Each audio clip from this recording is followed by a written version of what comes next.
Buenos días Buenos días. y vamos a iniciar y a continuar la clase o el estudio de Romanos estamos aún sobre el capítulo 2 y hoy vamos a leer este fragmento que va desde el versículo 17 hasta el 29. Voy a leer. Claro, sabiendo y entendiendo como antecedente que Pablo viene primero desmontando a aquellos que no son creyentes, los va confrontando en que están en una situación que necesitan un Salvador, y también al religioso lo confronta, al judío.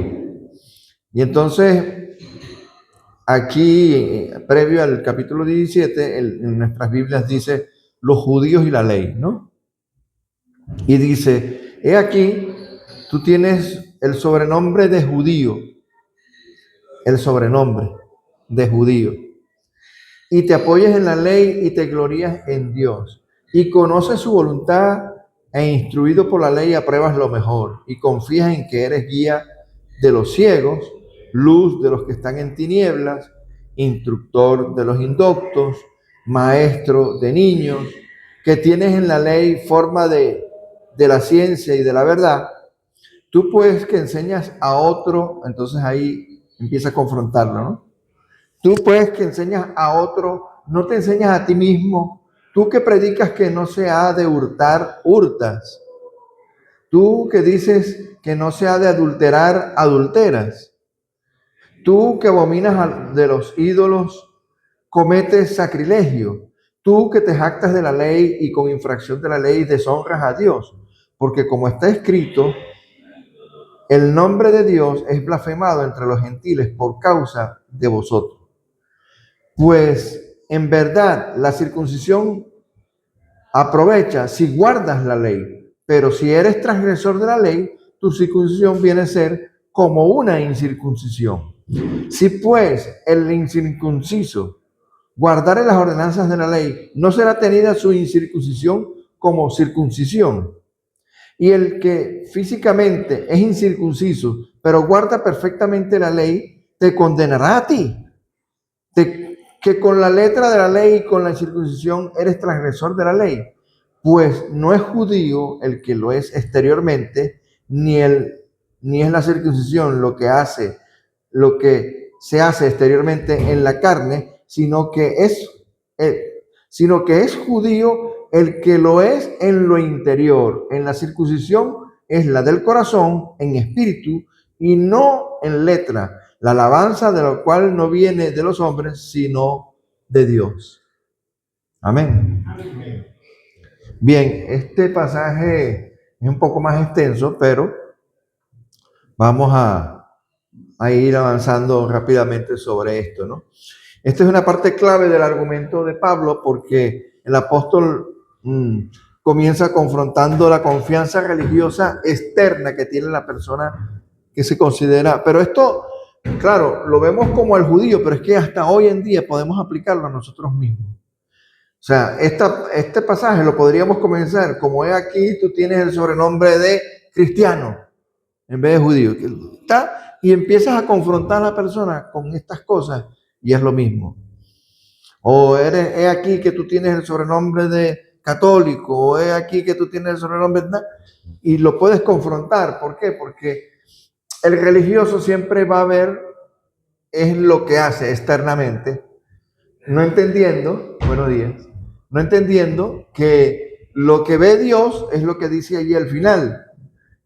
No es judío el que lo es a lo interior, y la circuncisión lo importante es que sea del corazón en espíritu y no en letra.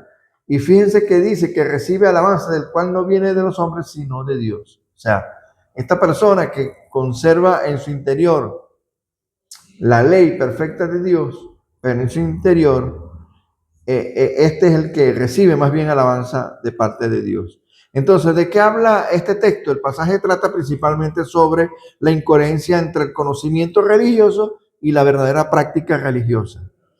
La crítica a la confianza en la ley y en la identidad externa como la circuncisión. Claro, él aquí habla porque hay una cosa que tienen los judíos, que es que el judío tiene como señal de pacto la circuncisión del prepucio en el pene. Vamos a lo que es, ¿no? Esa es la circuncisión. Entonces, esa es una marca distintiva de que lo hace a él. Decir, bueno, yo soy pueblo de Dios porque tengo ese pacto que hizo Dios, ¿no? Con los patriarcas, con Abraham, con Moisés. Entonces, la crítica a la confianza en la ley y en la identidad externa como la circuncisión. La definición del verdadero judío como alguien que interiormente realmente es transformado. Pablo se dirige a los judíos que se apoyan en la ley, en la Torá, estamos hablando del Antiguo Testamento, o sea, lo que son los 5 primeros libros, ¿verdad? Se consideran guías espirituales de otras personas y se sienten superiores moralmente, pero les muestra que tener la ley no es suficiente si no se obedece. Estructura de este pasaje, vamos a analizar grupos de versículos, vamos a decirlo así. Primero, del 17 al 20, él establece allí los privilegios del judío, es lo que vemos en el desarrollo. O sea, él empieza a desplegar ahí cuáles son los privilegios del judío. Y es que Pablo reconoce que el judío se apoya en la ley, se gloria en Dios, conoce su voluntad, se considera guía de ciegos. O sea, esos son los términos que él usa en esos versículos que van del 17 al 20. Aquí no hay crítica todavía, sino que hace una descripción de su identidad religiosa, ¿no?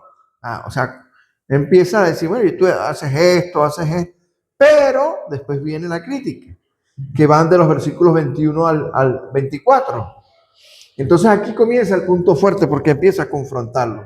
Enseñan, pero no se enseñan a sí mismos. Ese es un término que dice, tú que eres judío enseñas a otro y no te enseñas a ti mismo, ¿no? Luego predican contra el robo, pero roban.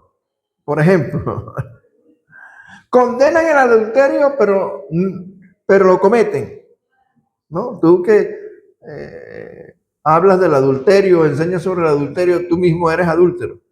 Entonces, ahí hay una contradicción, ¿no? Y empieza. Entonces, la clave de estos 3 versículos que van, bueno, sí, del 21, 22, 23 y 24, estos 4 versículos, es que al final culmina con algo que dice que es tremendo, porque también esto también nos pasa, puede pasarnos a nosotros, los cristianos, y es que el nombre de Dios es blasfemado entre los gentiles por causa de vosotros. ¿Qué significa eso? Significa lo mismo que pasa hoy con los cristianos, que a veces decimos somos cristianos, pero delante inclusive de inconversos o de personas que no son creyentes, no mostramos una verdadera transformación, y entonces la gente dice, mira, ve, este es cristiano, pero ve lo que hace, ¿no? Ve lo que hace la gente. Entonces no estamos siendo verdaderos instrumentos de Dios que produzcan cambios o que sirvamos de luz a otros, sino que más bien somos de obstáculo. Por eso es que dice el nombre de Dios es blasfemado. ¿Por qué? Porque no solamente con hablar a veces que blasfemamos a Dios, sino con nuestro actuar. Nuestras acciones a veces definen más que lo que hablamos, lo que hay en nuestro corazón. Entonces tenemos que tener cuidado de cómo nos conducimos frente a los que son incrédulos, ¿no? ¿Por qué? Porque blasfemamos el nombre de Dios de alguna manera, y por eso él dice entre los gentiles. Fíjense que dice entre los gentiles, o sea, entre los que no son creyentes, ¿no? Por causa de vosotros, ¿no? Y entonces Pablo aquí denuncia una hipocresía religiosa. No es igual, sí, el saber que el vivir. O sea, no es igual el conocimiento que el vivir el conocimiento, ¿no? Está sucediendo ahí una incongruencia que es una hipocresía religiosa, en lo que hablamos como que somos personas perfectas, pero realmente no vivimos como lo que hablamos. Entonces tiene que haber congruencia en lo que decimos con lo que vivimos, ¿no? O nuestras acciones. Después de los versículos 25 al 27, la circuncisión es cuestionada, que es esta señal del pacto que le estoy diciendo que guardaban los judíos. La circuncisión es una señal de pacto, pero pierde valor si no hay, ¿qué? Obediencia. ¿De qué sirve que yo tenga? Y fíjense, por ejemplo, los judíos, por ejemplo, tienen unas vestimentas, unas indumentarias, inclusive, hoy en día, ¿no? Usan unos gorritos, usan unos trajes muy específicos que los distinguen como judíos. Yo no sé si han visto. Pero eso pierde su valor si no hay obediencia a lo que ellos dicen que es la ley, ¿no? Entonces, fíjense, él aquí en estos tres versículos, 25, 26 y 27, él empieza a hablar de la incongruencia que hay entre la circuncisión y la desobediencia. Eso, o sea, si yo soy circuncidado pero soy desobediente, eso es como si viniera a ser una incircuncisión. O sea, ¿de qué te vale que estés circuncidado si no eres obediente? Y el que es incircunciso, el que no está circuncidado, más es obediente, entonces viene a ser como alguien que estuviera circuncidado, ¿no? Esto es radical porque Pablo aquí invierte los valores tradicionales tradicionales para el judío. Y le dice, mira, una persona, le está diciendo al judío, fíjate, una persona que no está circuncidada pero obedece a Dios, cumple la ley en su corazón, es más circuncidado que tú que estás circuncidado, ¿no? Entonces, Pablo utiliza esta figura literaria de invertir los valores para que se den cuenta que no tiene que ver el valor externo de un rito, sino lo que realmente es tu vivir y tu actuar, ¿no? Entonces después, en los versículos 28 y 29, define lo que es un verdadero judío, ¿no? Aquí está el clima teológico de Pablo, en el cual él descarta lo externo, no es lo externo, el verdadero judío no es el que lo es externamente, sino que es el que lo es a lo interno. Lo mismo podríamos decir, porque él está definiendo, claro, está confrontando a los judíos, pero entonces le dice, mira, frente a Dios, el verdadero judío no es este, sino el verdadero judío es el que lo es a lo interior, el que ha sufrido un cambio en su corazón, ¿no? Por eso utiliza el término de la circuncisión del corazón. La circuncisión es la del corazón en espíritu. O sea, una persona que ha sido renovada en el corazón por el Espíritu Santo de Dios. Ha experimentado un verdadero nuevo nacimiento, ¿no? ¿Qué dice el texto sobre lo que está narrando? Entonces, el texto afirma varias ideas profundas, ¿no? De esto que hemos leído, que la religión externa no garantiza la justicia de Dios. Fíjense, la religión externa no garantiza la justicia de Dios. No basta tener la ley, conocer la verdad y tener una identidad religiosa. No basta, no es suficiente. Lo esencial es la obediencia real a lo que dice la palabra de Dios. Que nuestro corazón sea obediente a lo que realmente dice la palabra de Dios. Segunda idea, Dios juzga con imparcialidad. Este pasaje continúa un argumento previo, que es que Dios no favorece a nadie por pertenencia étnica. Recuerden lo que hablamos la semana pasada.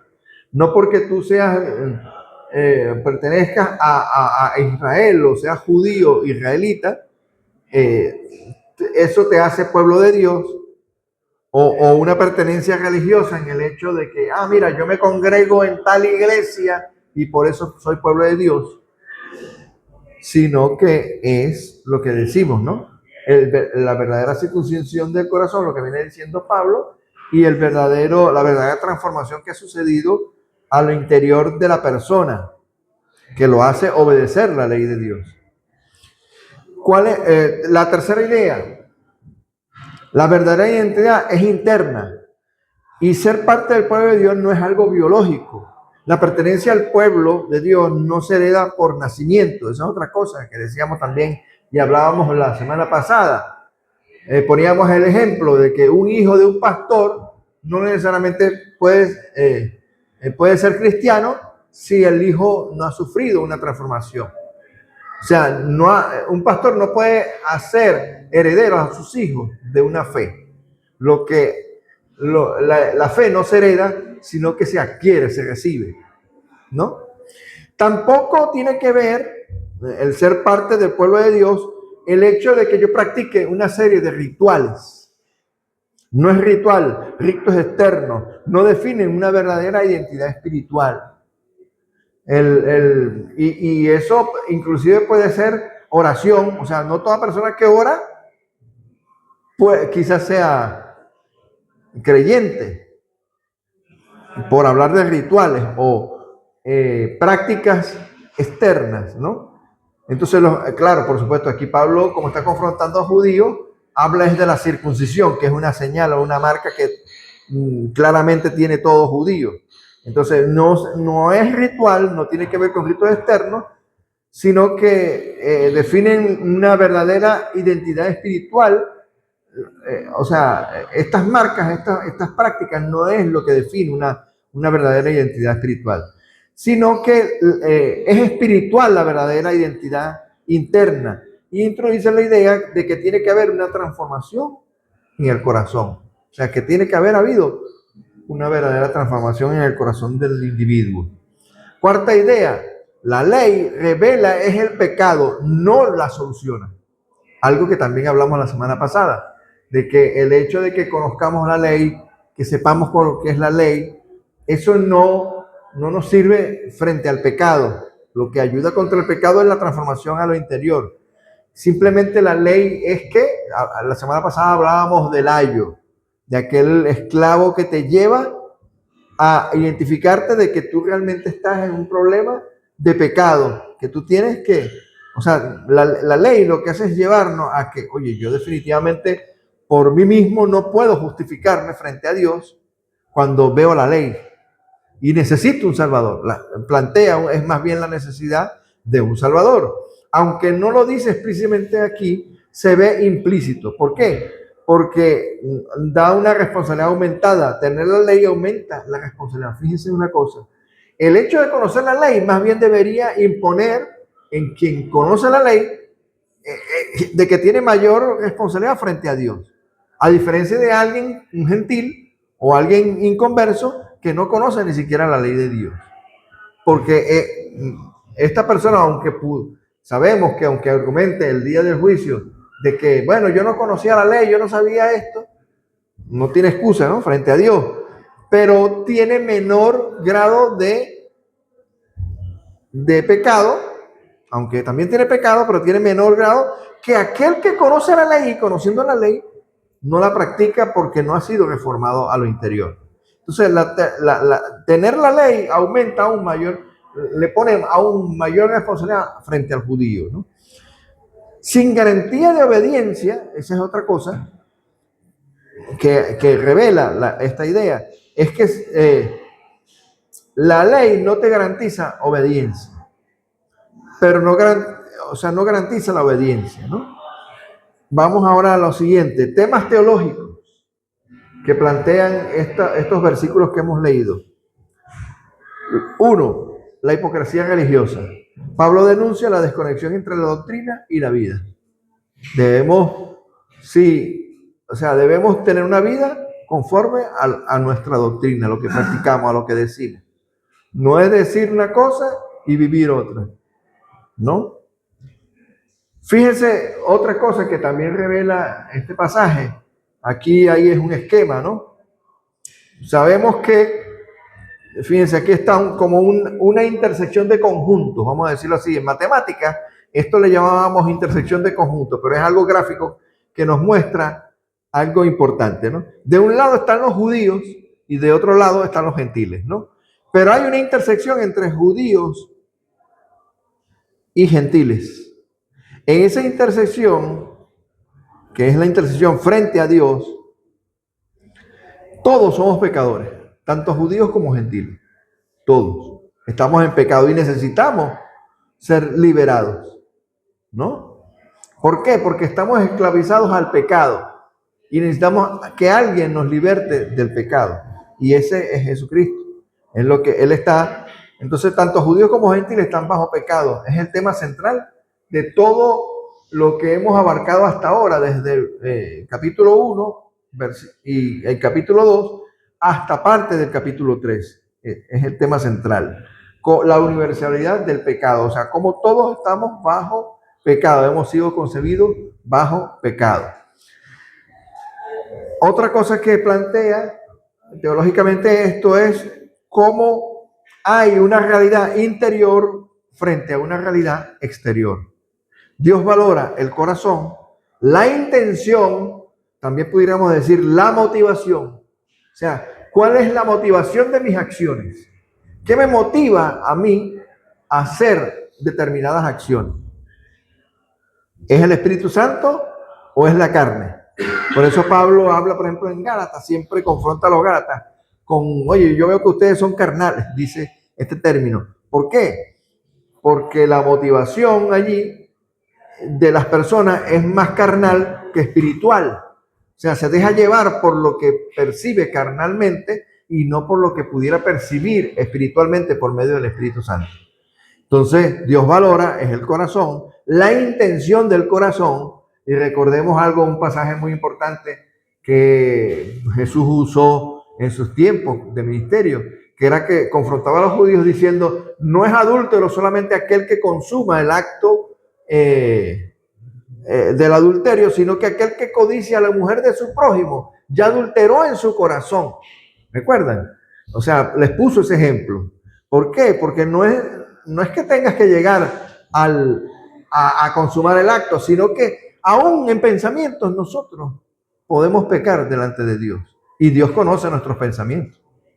Entonces, en esta lucha entre lo interior o lo espiritual y lo exterior, ¿no? Tiene que haber una transformación interna, que es lo que Dios sí evalúa, ¿no? La circuncisión del corazón, concepto que ya aparece en el Antiguo Testamento y que se habla en Deuteronomio, la ley, ¿no? Y también en Jeremías, pero Pablo lo profundiza. ¿Por qué? ¿Por qué menciono ahí Jeremías? Porque en Jeremías hay una promesa, Jeremías, creo que es capítulo 21, 24, donde habla de que Dios vendría a un tiempo en que haría un nuevo pacto y que quitaría también Ezequiel, perdón, me estoy refiriendo a Ezequiel 36, y en Jeremías creo que es 21, 24, por allí anda, donde habla de que Dios iba a hacer un nuevo pacto en sangre, ¿no? Estaba profetizando que tenía que venir un nuevo pacto, que no iba a ser el pacto de la ley, el pacto de las obras, que era el que iba a cambiar el corazón, pero él está utilizando argumentos que tienen que ver con el Antiguo Testamento porque el judío lo que conoce es la ley. Entonces tiene que apelar a esos pasajes para que ellos mediten y reflexionen sobre ellos. De que es una obra del Espíritu y no solo un rito. O sea que tiene que venir una obra del Espíritu Santo de Dios a producir una transformación a lo interior del individuo. En el contexto dentro de Romanos, este pasaje forma parte de un argumento mayor que vamos a ver después también en el capítulo 3, pero vemos aquí como un resumen, ¿no? Romanos 1, el pecado de los gentiles. Romanos 2, el pecado de los judíos. Romanos 3, vamos a llegar en las próximas clases a ello, todos están bajo pecado, ¿no? Conclusión, todos necesitan que la gracia de Dios, recibir la gracia de Dios, que es un don. La fe es un don. El Espíritu, recibir que el Espíritu Santo venga a morar y transforme nuestro corazón, eso es un don. Fe, todas estas cosas son dones de Dios, ¿no? Es la gracia de Dios impartida a aquellos a los que Él, después mucho más adelante en Romanos 8, dice a los que llamó, a estos también justificó, a estos también transformó o renovó, ¿verdad? Es a eso que está refiriendo Pablo. Conclusión exegética de todo este pasaje que hemos leído. En Romanos 2, del versículo 17 al 29, enseña que, uno, la identidad religiosa externa nos salva. O sea, guardemos esto en nuestra memoria. La identidad religiosa externa nos salva. El conocimiento sin obediencia condena. El conocimiento, repito eso, el conocimiento sin obediencia condena. Dios busca una transformación interna, es lo que persigue Dios, ver que haya.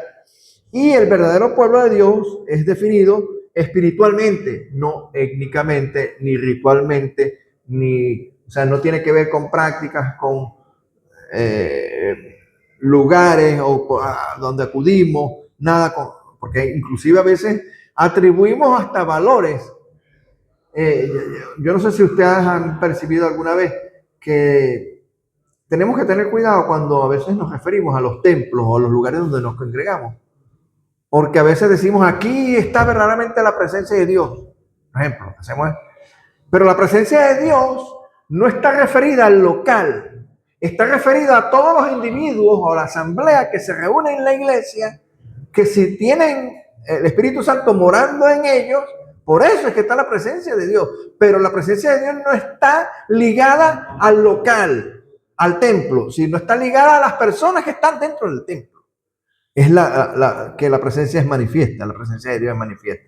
Entonces, el verdadero pueblo de Dios es definido espiritualmente. Tengamos claro eso, y que no está ligado a un lugar, porque a veces le atribuimos un valor a lugares o a sitios, ¿no? Y no es así. Pablo desmonta cualquier confianza en privilegios religiosos y prepara el terreno para su enseñanza central, que va a empezar a desarrollarla a partir del capítulo 3, que es la justificación por la fe. O sea, nosotros somos justificados delante de Dios es por la fe, que es un don que hemos recibido. Repito, la fe se recibe, no es que se adquiere o yo la quiero porque hago determinados rituales, no, sino que se recibe y viene por causa de la gracia de Dios que es impartida en nosotros. Bien, pues hemos finalizado esta enseñanza y ahora vamos a abrir una ventana a ver si quieren hacer alguna pregunta.